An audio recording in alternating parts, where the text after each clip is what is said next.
अब सुनते हैं नाटक दो गज जमीन। मूल रूसी कहानी के लेखक हैं लियो टॉल्स्टॉय। हिंदी नाट्य रूपांतरण किया है श्री तपेश चतुर्वेदी ने। निर्देशक हैं श्री सुदर्शन कुमार।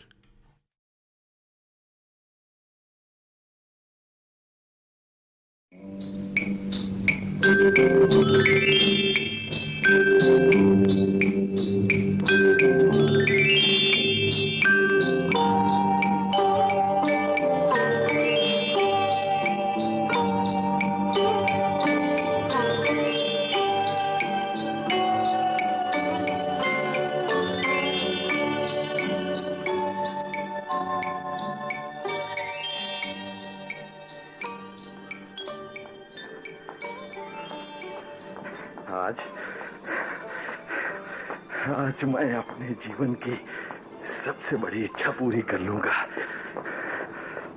कितनी अच्छी जमीन है, घास से हरी भरी और उपजाऊ। सूरज छिपते छिपते मैं इस जमीन का इतना बड़ा चक्कर काट लूंगा कि संसार का सबसे बड़ा जिम्मेदार बन जाऊंगा। इस घेरे के अंदर आ जाने वाली सारी जमीन मेरी हो जाएगी। सिर्फ 1000 रूबल में इतनी जमीन का मालिक।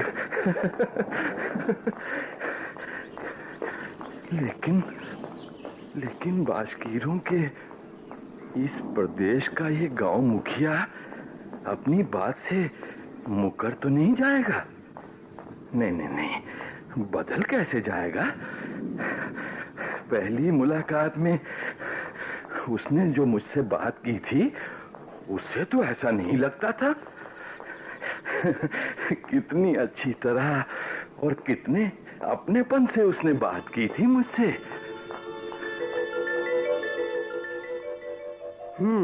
ये बात है। तो तुम समारा से यहाँ हमारे सूबे में जमीन लेने आए हो? जी।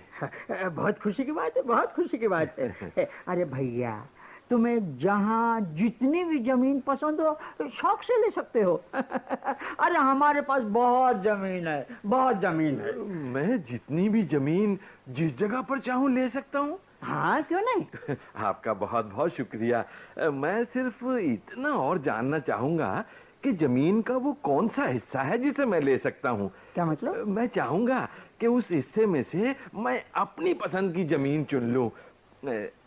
एक बात और, देखिए गलत ना समझिएगा। नहीं। जिंदगी और मौत का कोई भरोसा नहीं, वो खुदा के हाथ है। आप भले आदमी हैं, मुझे जमीन दे रहे हैं, क्या पता कल आपके बच्चे मुझसे ये जमीन छीन लें। इसलिए जमीन की नपाई और लिखा पढ़ी। देखो भाई, एक बात समझ लो, हम जो बात करते हैं एकदम पक्की करते हैं, लेकिन तुम्हारी तसल्ली के लिए हम वो सब करने को तैयार हैं जो तुम चाहते हो। लेकिन जरा साफ साफ कहो, तुम क्या चाहते हो? शुक्रिया। मुझे किसी ने बताया था कि कुछ दिन पहले एक व्यापारी यहाँ आया था। आपने उसे जमीन बेची थी और बाकायदा लिखा पढ़ी करने के बाद जमीन के कागजात उसे दे दिए थे। मैं चाहता हूँ मेरे साथ भी ऐसा ही किया जाए। ठीक है, ऐसा किया जा सकता है। देखो, हमारे यहाँ एक मुंशी है जी। वो शहर जाकर जरूरी कागज ले आएगा और सरकारी मुहर लग जाने के बाद ये लिखा पढ़ी पक्की हो जाएगी। और कुछ? हाँ, जमीन का दाम क्या होगा? अरे बहुत मामूली, एक दिन का 1000 रूबल। हाँ? मैं समझा नहीं, 1000 रूबल में कितने एकड़ जमीन आएगी? नहीं भाई नहीं, हमारे यहाँ जमीन का दाम इस तरह नहीं लगाया जाता। हाँ? फिर किस तरह लगाया जाता है? हम जमीन दिन के हिसाब से बेचते हैं, दिन के हिसाब से। हाँ। देखो, तुम एक दिन में चलकर जितनी जमीन अपने घेरे में ले लोगे वो तुम्हारी हो जाएगी। क्या? हाँ, अरे हमारी पैमाइश का यही तरीका है भैया। और इसका दाम एक दिन का 1000 रूबल। लेकिन एक दिन में तो आदमी दिन भर चलकर काफी जमीन अपने घेरे में ले सकता है। हाँ, ले सकता है। लेकिन हमारी एक शर्त है भैया। क्या? तुम जिस जगह से चलना शुरू करोगे दिन ढलने तक तुम्हें उसी जगह लौट कर आना होगा।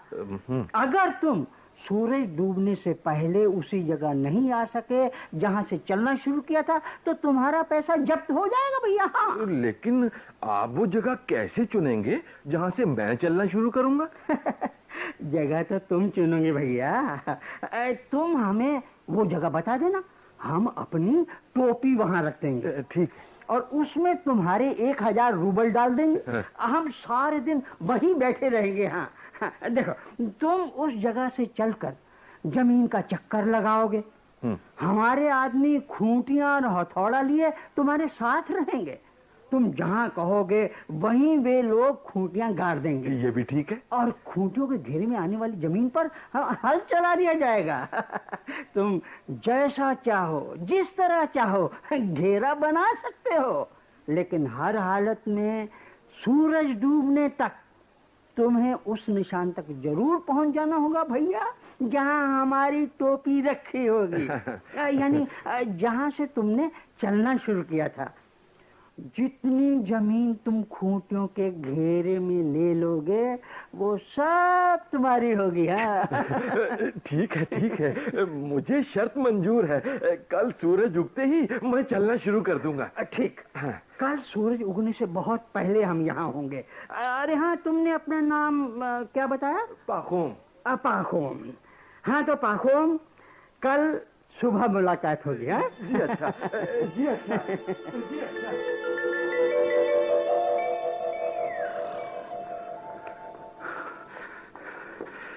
मैं शायद 1500 गज पूरे कर चुका हूँ।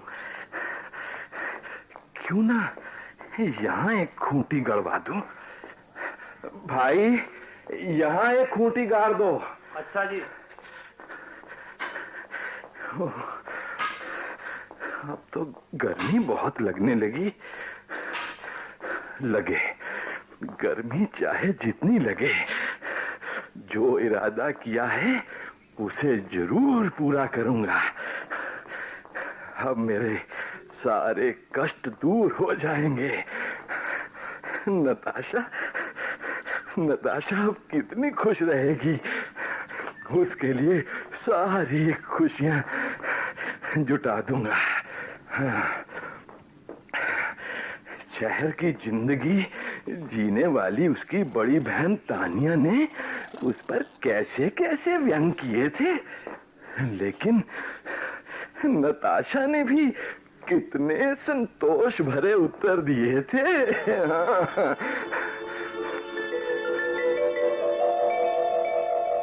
नताशा, हाँ, तू शहर क्यों नहीं चली चलती? अरे इस कच्चे गंदे मकान में तो रहती कैसे है? शहर में देख कैसे खूबसूरत पक्के साफ सुथरे मकान हैं, कहीं गंदगी का नाम नहीं। वहां की जिंदगी कितनी आरामदेह है। सुंदर कपड़े, बच्चों की पढ़ाई का अच्छा प्रबंध, स्वादिष्ट खाने पीने की चीजें और मनोरंजन के लिए स्केटिंग, थिएटर, क्लब, घूमने फिरने को बाग बगीचे। नताशा, तू मेरा कहा मान और शहर चल। अरे यहाँ गांव में क्या रखा है? रहने भी दो तान्या, शहर के बहुत गुणगान मत करो। मेरा गांव ही मेरे लिए भला है। जो सुख गांव में है वो शहर में कहाँ। तू समझती क्यों नहीं नताशा? देख, यहाँ की जिंदगी ने तेरी कैसी सूरत बना दी है। ये मोटे छोटे कपड़े तेरे बदन पर कितने अजीब से लगते हैं। यहाँ न रहने का सुख, न खाने पहनने का। अरे इस गांव की जिंदगी में कुछ है भी? जहाँ तक मेरा सवाल है, देखो भी, मैं तो यहाँ बहुत खुश हूँ। हाँ, मानती हूँ कि यहाँ की जिंदगी में कोई हलचल नहीं होती और ना ही यहाँ दिल बहलाने के लिए वो तुम क्या कह रही थी, वो थिएटर, अपेरा वगैरह, वो कुछ नहीं है। लेकिन तुम इस सच्चाई को भी मत भूलो कि शहर की तड़क भड़क वाली जिंदगी में या तो कोई बहुत बड़ा व्यापार करो या फिर अपने आप को मिटा लो। अब देखो ना, तुम्हारे पति व्यापार करते हैं ना? हाँ हाँ। आज वो अमीर है, लेकिन कल वो सड़क पर नंगे पांव घूमते भी नजर आ सकते हैं। हाँ, लेकिन गांव में ऐसा कुछ नहीं है। हम किसान हैं तान्या, हो सकता है हम कभी अमीर न बन सकें, लेकिन फिर भी हमारे पास बहुत कुछ है और बहुत कुछ रहेगा। आहा, बहुत हो गया, बहुत सुन ली गांव की बड़ाई। ये भी कोई जिंदगी है? अरे सिर्फ इन चंद जानवरों के अलावा तुम्हारे पास है ही क्या? न पहनने को बढ़िया कपड़े, ना कोई अच्छा संग साथ, फिर भी कहती हो हमारे पास बहुत कुछ है। देखो नताशा, तुम्हारा पति चाहे जितनी कड़ी मेहनत कर ले, तुम्हें रहना इसी धूल मिट्टी में है और मरना भी इसी में है। यही नहीं, तुम्हारे बाद तुम्हारे बच्चों का भी यही हाल होगा। हाँ, समझी कुछ? सुनो तान्या, हम चाहे जैसे रहें, लेकिन हमारे पास कम से कम जमीन तो है। हमें किसी के सामने सिर तो नहीं झुकाना पड़ता।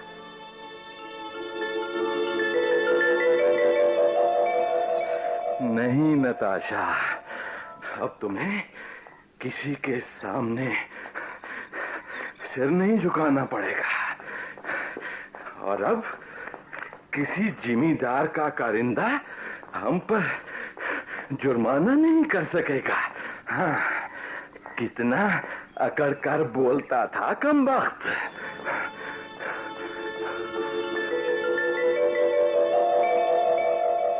पाखोम जी मालिक। तुम्हारा घोड़ा मेरी मालकिन के खेतों में चरता हुआ पाया गया है। ये क्या कह रहे हैं मालिक? हाँ, कल तुम्हारी गाय वहां चर रही थी।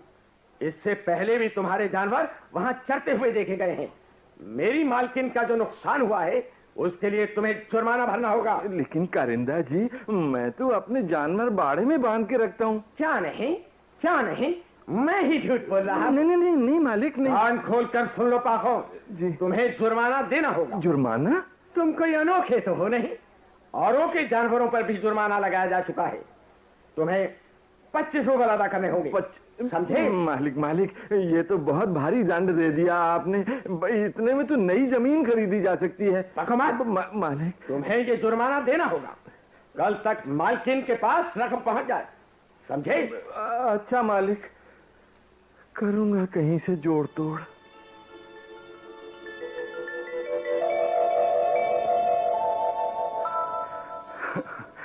यूं ही जोड़ तोड़ करता रहा। जब कुछ जमीन खरीदी तो गांव वालों ने चैन नहीं लेने दिया। क्या मैं वो सब भूल सकता हूं जब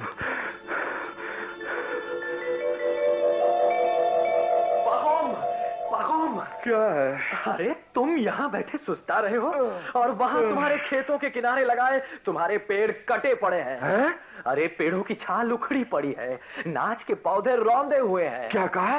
खेत बर्बाद कर दिए उन दुष्टों ने? मैं जानता हूँ ये किनका काम है। ये हरकत मेरे पड़ोसियों की है। मैं उन्हें अदालत में ले जाऊंगा। पाखोम, अदालत में गवाही चाहिए, तुम कहाँ से लाओगे गवाही? अरे भाई, सारा गांव तुमसे जलता है, तुम्हें दुश्मन मानता है। हाँ, पहले भी तो तुम गांव के कई किसानों को अदालत पहुंचा चुके हो, इसीलिए अब ये सब मिलकर तुम्हें इस तरह तंग कर रहे हैं। मैं जानता हूँ इनका कुछ नहीं बिगड़ेगा। मुखिया इनसे मिला हुआ है, पुलिस कचहरी में भी इन्हीं की बात सुनी जाएगी। ठीक है, सब कुछ मैं खुद ही संभालूंगा।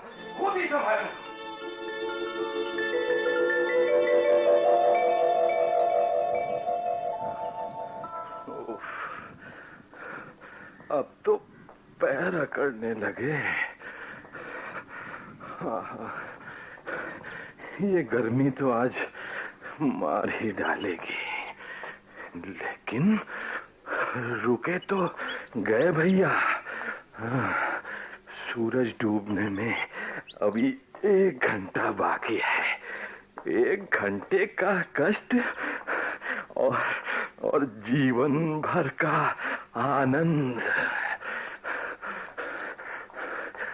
उस मुसाफिर ने ही तो जमीन हासिल करने की ललक मेरे मन में पैदा की थी।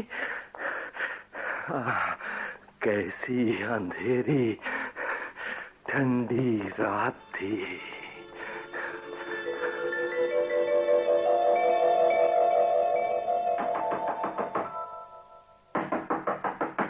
कौन? मैं अंदर आ सकता हूँ? आ जाओ, दरवाजा खुला है। शुक्रिया भाई।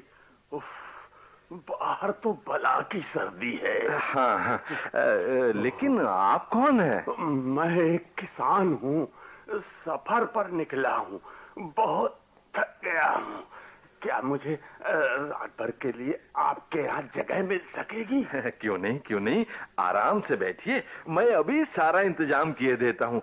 आप पहले खाना खाइए, फिर बातें होंगी। इधर आ जाइए आपके पास। हाँ।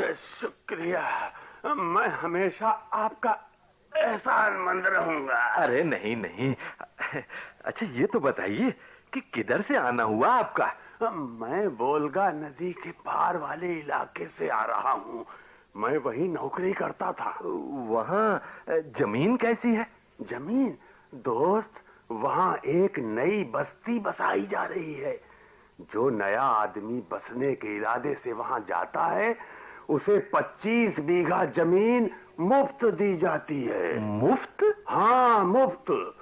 जमीन भी ऐसी, क्या उसमें गेहूं की फसल वाह वाह गहगहा कर होती है। अच्छा। हाँ, कुछ दिनों पहले वहाँ एक इतना गरीब किसान आया था कि उसके पास काम करने वाले 2 हाथों के अलावा कुछ भी नहीं था। हाँ। वही अब 150 बीघे जमीन में गेहूं उगाता है। सच? हाँ, पिछले साल उसने अपने गेहूं से ही 5,000 रूपल कमाए थे। 5,000 रूपल? हाँ। अच्छा, एक साल में 5,000 रूपल, वो भी सिर्फ गेहूं से? हाँ, अरे इसमें आश्चर्य की क्या बात है, तुम भी कमा सकते हो, वहां जाकर देखो तो।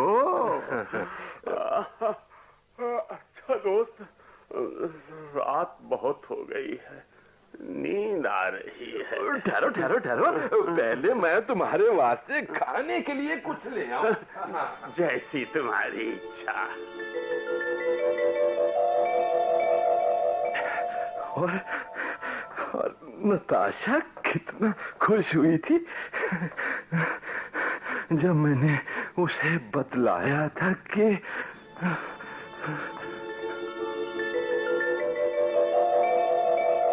नताशा, अरे मजा आ गया नताशा। क्या हुआ? अरे हमें 125 बीघे जमीन मुफ्त मिल गई। मुखिया का गला थोड़ा तर कर दिया, वो खुश हो गया। अरे जानवरों के चरने को एक चरागा भी मिल गई। ती जमीन? और नहीं तो क्या। अरे वहाँ की जमीन से दुगनी तो यहाँ मुफ्त में मिल गई हमें। हाँ। सुनो, हाँ? अब एक अच्छा सा घर बना लो। हाँ। और हाँ, कुछ जानवर खरीद लो। ये सारा इंतजाम कर चुका हूँ नताशा, यहाँ हमारी जिंदगी वहाँ से लाख गुनी अच्छी रहेगी। खुदा की कुदरत है जी।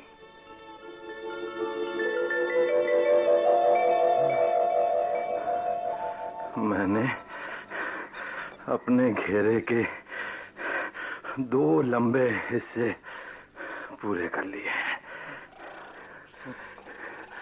इस दिशा में भी लगभग 12,000 गज दौड़ चुका हूँ। गला सूख रहा है, थोड़ा पानी पी लूं। हाँ।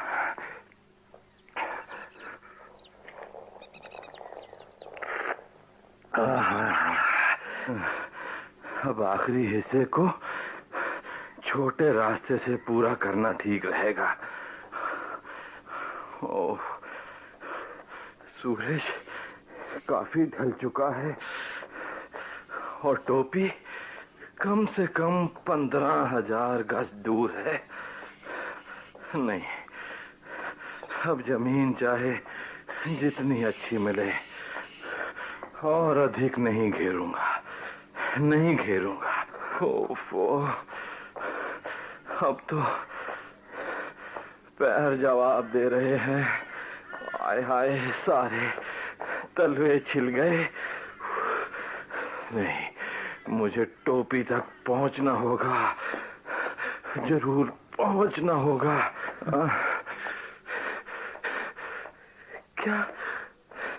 क्या सौदागर की बात छलावा थी? आइए आइए, यहाँ बाहर क्यों खड़े हैं, भीतर आइए ना। तशरीफ रखिए, कहिए क्या बात है। मैं आपके घोड़े खरीदना चाहता हूँ। अच्छा। बहुत अच्छी नस्ल के हैं। आप इनकी क्या कीमत लेंगे? ये बातें बाद में होंगी, पहले ये बताइए कि आप आ कहां से रहे हैं? अच्छा, मैं बहुत दूर बाशकीरों के देश से आ रहा हूँ। वहां मैंने हाल ही में 1000 रूबल में 15,000 एकड़ जमीन खरीदी है भाई। अरे वाह, इतनी सस्ती जमीन! क्या ये जमीन उपजाऊ है? हाँ। क्या इसमें गेहूं पैदा होता है क्या? अरे अरे, सब बतलाता हूँ। देखिए, मैंने वहां के बुजुर्गों को लंबे कोट, कालीन और चाय के डिब्बे तोहफे के तौर पर दिए और 100 रूबल वहां के दूसरे लोगों में बांट दिए। अच्छा। और जिन्होंने अपना गला तर करने की ख्वाहिश जाहिर की, उन्हें वोडका पिला दी। फिर बस वे सब बेहद खुश हो गए और मुझे 20 कोपेक में 2.5 एकड़ के हिसाब से जमीन मिल गई। सच कह रहे हैं? हाँ भाई, तुम्हें यकीन नहीं हो तो ये देखिए, ये पक्के कागजात देखिए। अरे ये तो ठीक है, लेकिन वो जमीन है कैसी? अरे बहुत उपजाऊ है भैया, बहुत उपजाऊ है। नदी के किनारे की जमीन है भाई, खुली और हरी घास से भरी हुई। बाशकीरों की सारी जमीन ही ऐसी है। हाँ, एक बात और है, वहां के लोग बड़े भोले हैं। आप बड़ी आसानी से सस्ते में ही उनसे कुछ भी हासिल कर सकते हैं। आपका बहुत बहुत शुक्रिया।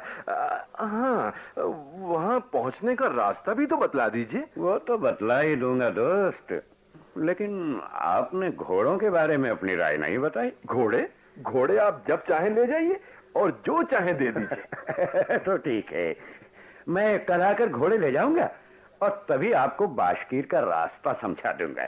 अच्छा, अब चलता है। अच्छा।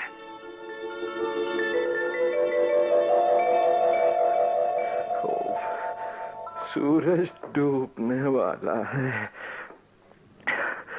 अब तो पाँव उठते ही नहीं। ये पानी का बर्तन, ये जूते, ये टोपी, अब और क्या फेंक दूं? मैं इतनी जमीन देखकर कितना खुश था, लेकिन अब लगता है सब लुट गया। मैं अब गांव के मुखिया की टोपी तक नहीं पहुंच सकूंगा।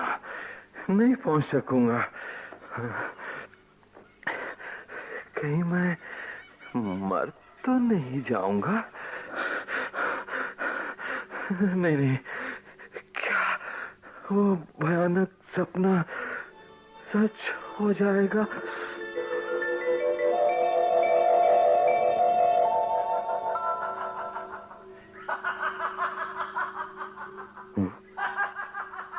बाहर ये कौन है जो इतनी जोर से हंस रहा है?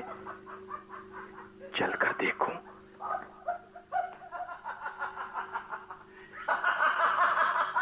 अरे, ये तो गांव का मुखिया है। ये तो हंसते हंसते लोटपोट हुआ जा रहा है। इस वक्त इस तरह हंसने की क्या वजह हो सकती है? चलकर पूछूं, आखिर बात क्या है? सुनिए, क्या मैं जान सकता हूं कि इस वक्त इस तरह आपके हंसने की वजह क्या है? अरे, ये तो सौदागर है जो हाल ही में मुझसे मिलने आया था।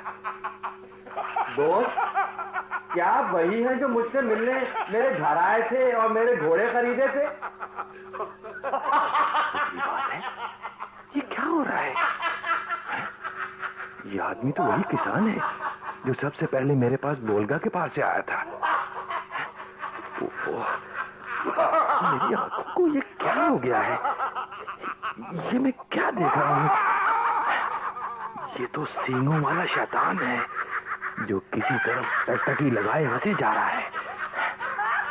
इससे कुछ भी पूछना बेकार है। ये कोई जवाब नहीं देगा।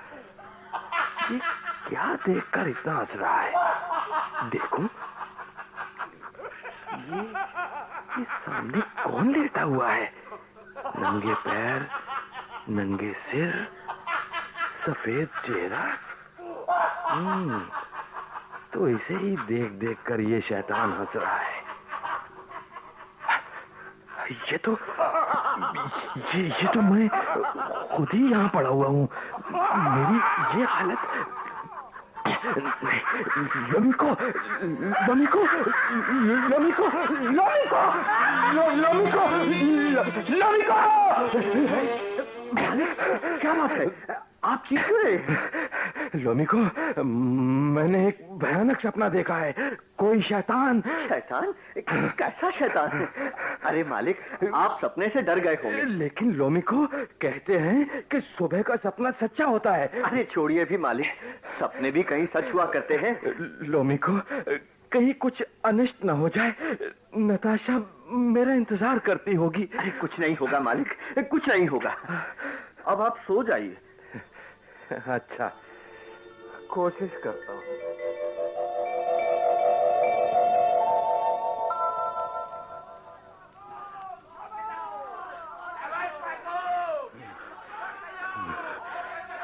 सूरज जमीन की कोर को छूने वाला है। वो रही टोपी जिसमें मेरे 1000 रुपए रखे हैं। ये गांव मुखिया ही तो है। दोनों हाथों से पेट दबाए हंस रहा है। अरे ये तो वही सपने वाला शैतान है। शैतान, शैतान। मेरा दिल कह रहा है कि मैंने खुद को मार डाला, लेकिन नहीं, दौड़ूंगा, वहां तक जरूर पहुंचूंगा। दौड़ूंगा।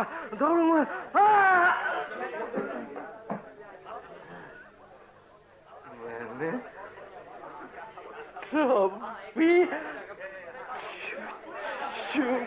शाबाश नौजवान, शाबाश। तुमने सचमुच बहुत जमीन हासिल कर ली। मालिक उठिए।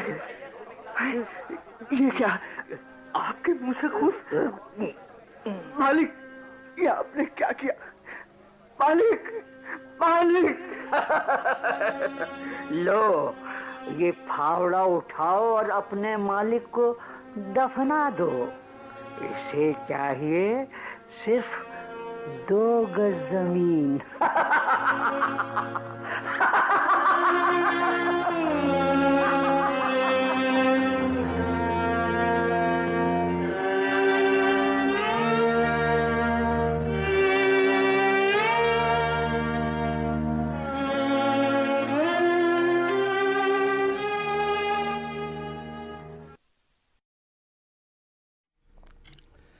अभी आप सुन रहे थे नाटक 2 गज जमीन। मूल रूसी कहानी के लेखक थे लियो टॉल्स्टॉय। हिंदी नाट्य रूपांतरण किया था श्री तपेश चतुर्वेदी ने। निर्देशक थे श्री सुदर्शन कुमार।